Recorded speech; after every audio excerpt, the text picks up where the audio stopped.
咸柠檬。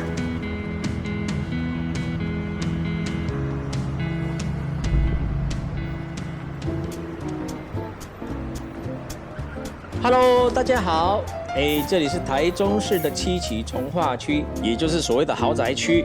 龙虾、牛排、奶油、面包，因为这里餐厅普遍也比较高档一点，所以会吃一点蝸牛啊、新鲜的青草这些。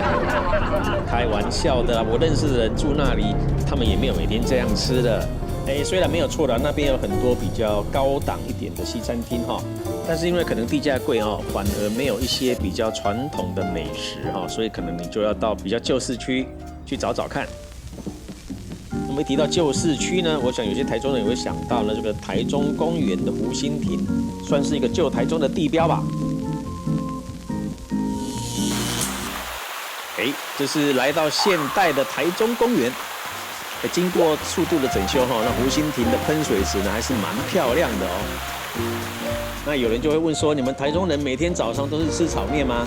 因为台中炒面不是很代表性吗？没有啦，每天吃炒面。其实米食文化还是占台湾人的日常生活很重要的一环哈。那么这一家呢叫做洲际手握饭团。传统饭团不是都是手握的吗？那像这种很方便性的传统饭团呢，一直都是很受欢迎的。那在汉口路这里呢，有一家叫做汉口路饭团的，跟刚才那一家洲际呢很像，都是几个年轻人呢在这里一起努力啊。其实我们台湾的传统饭团呢，基本原料是差不多的，但是他们很重要一点就是必须保持热度。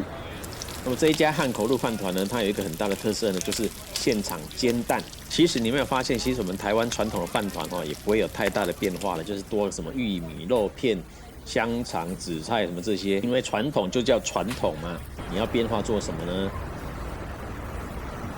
也就在刚刚那个汉口饭团走过来哈，就在青海路这里呢，也有这么一家是以素食蛋素为主的饭团，也就是素食的饭团呢，你可以加卤蛋或荷包蛋。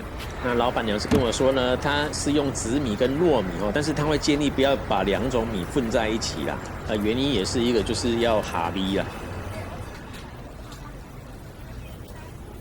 那它使用的原料呢，主要是豆料啦、油条、卤蛋。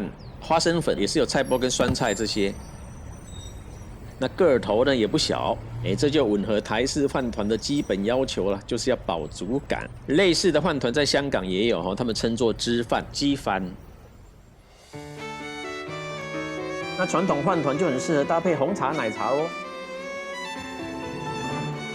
那这一摊日战饭团呢也是很知名的。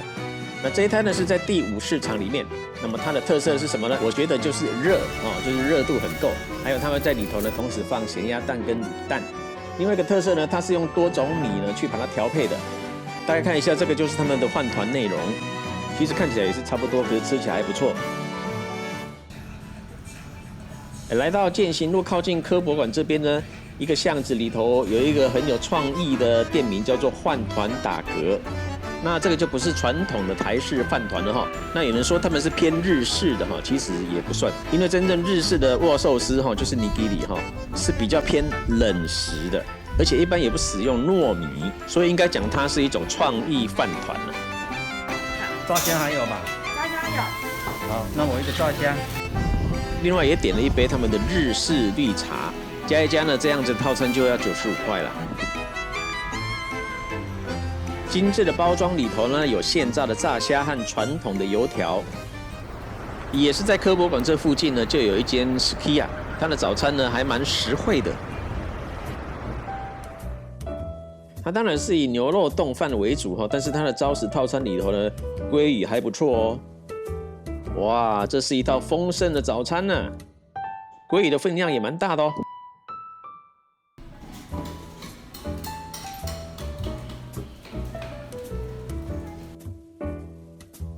这个是他们标准的89元牛冻招食。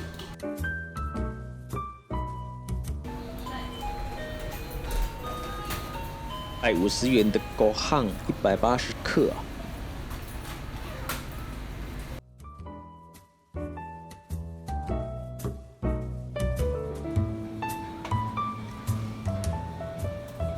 但是在台湾的便利商店里头呢，就是有这个优点，可以用很国民的价格呢，就享用到饭团套餐了。